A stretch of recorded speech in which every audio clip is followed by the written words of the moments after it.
In today's video, I will show you how to make this vanilla cake. Very soft, very spongy, and very easy to follow. Stay tuned, let's make this cake together.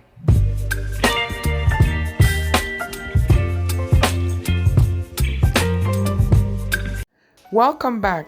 In the standalone mixer, I will be putting half a cup of butter or 1 stick butter in the mixing bowl. So I will just mix this using my paddle attachment for a little bit, just to lighten or say soften the butter. Now I'll be adding 1 cup of sugar. Again, you can do up to 1.5 cups of sugar, but I'm fine with 1 cup of sugar because I'm not very big on sugar. So I mix that together for about 3 minutes, and I also remember to stop to scrape the sides.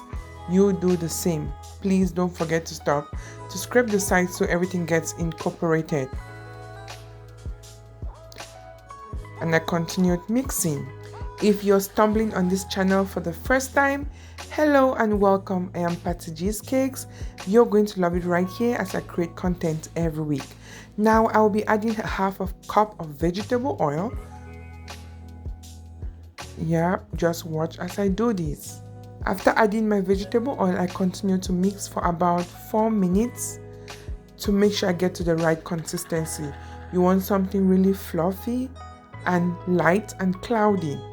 So in an empty bowl and using my sieve, I will be pouring 2.5 cups of flour, a half cup of cornstarch,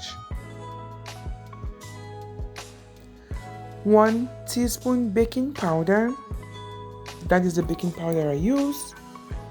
Oh, remember, if you haven't subscribed to the channel, please hit the red subscribe button, turn your notification bell for future uploads.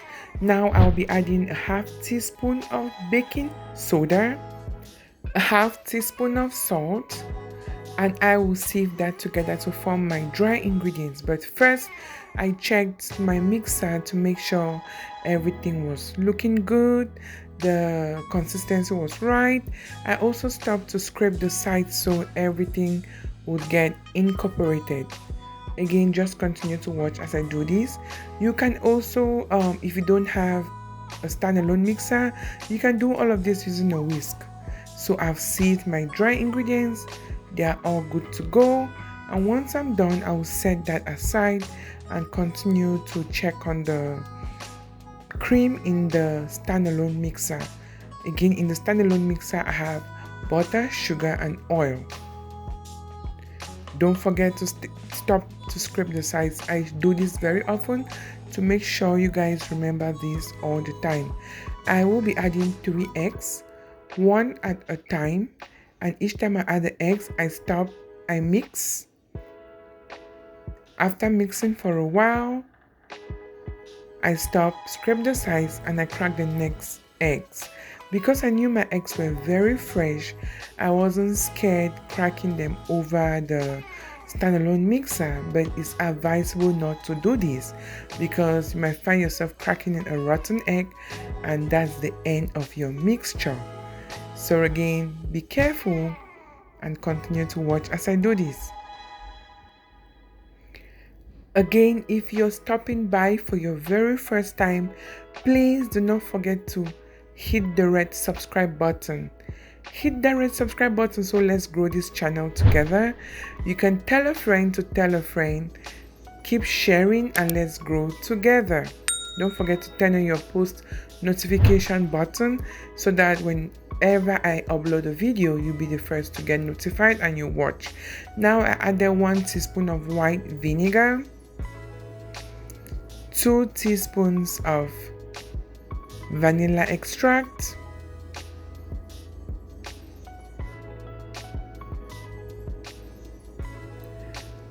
and 1 teaspoon of French vanilla extract.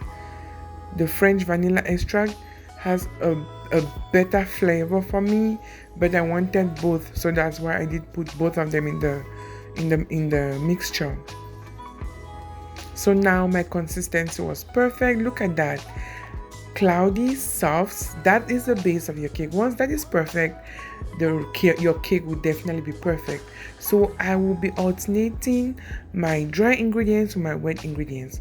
First, I poured in the dry ingredients in the standalone mixer, and now I'm adding 1.5 cup of buttermilk in 3 separate batches, alternating with my dry ingredients, just so that everything gets mixed and everything gets incorporated. Again, this is easy to follow. Just continue to watch as I do this. I had earlier shared a vanilla cake recipe that was like a year ago, so I worked on this recipe and I did an update on the old recipe. You can check the link above to watch the very first recipe I made for vanilla cake. Quite easy to follow as well, but I love this because there are some changes. This incorporates cornstarch, it incorporates oil. The oil makes your cake more moist.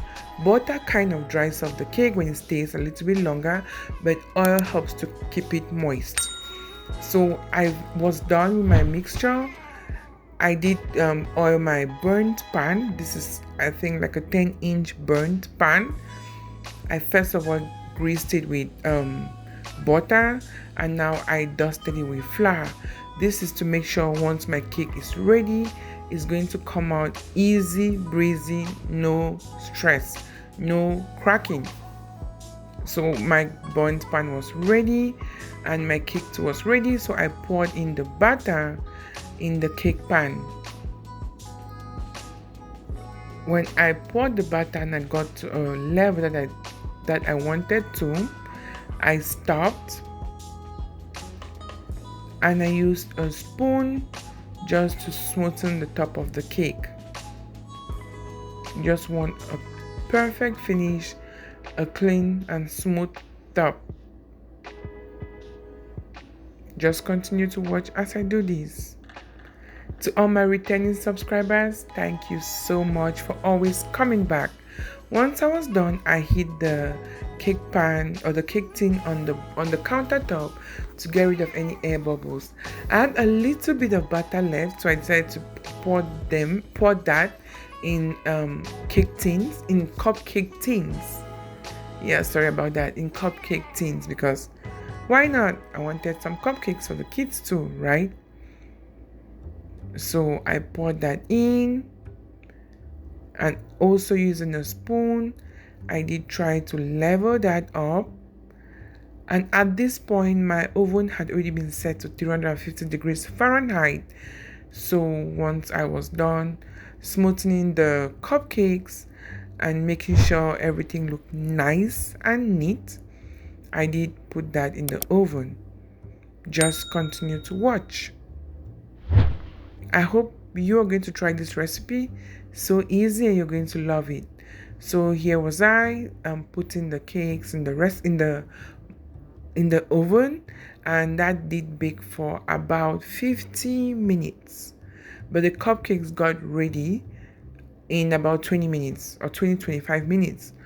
And that is how it looked like. Soft, spongy, tasty, just how I wanted it to look like. So the cake itself was ready, the cake in a burnt pan. And I used a knife to clean the sides or to scrape the sides so that it will be an easy release when I was ready to take off the cake. But before doing that, I set it aside for it to cool down for about 10 minutes. So I was ready to flip over my cake, and this is how it looked like, ready to be delivered. If you missed watching last week's video where I shared a recipe how I made puff puff using dates, please check the link above to watch, and thanks so much for watching. Until next week, bye.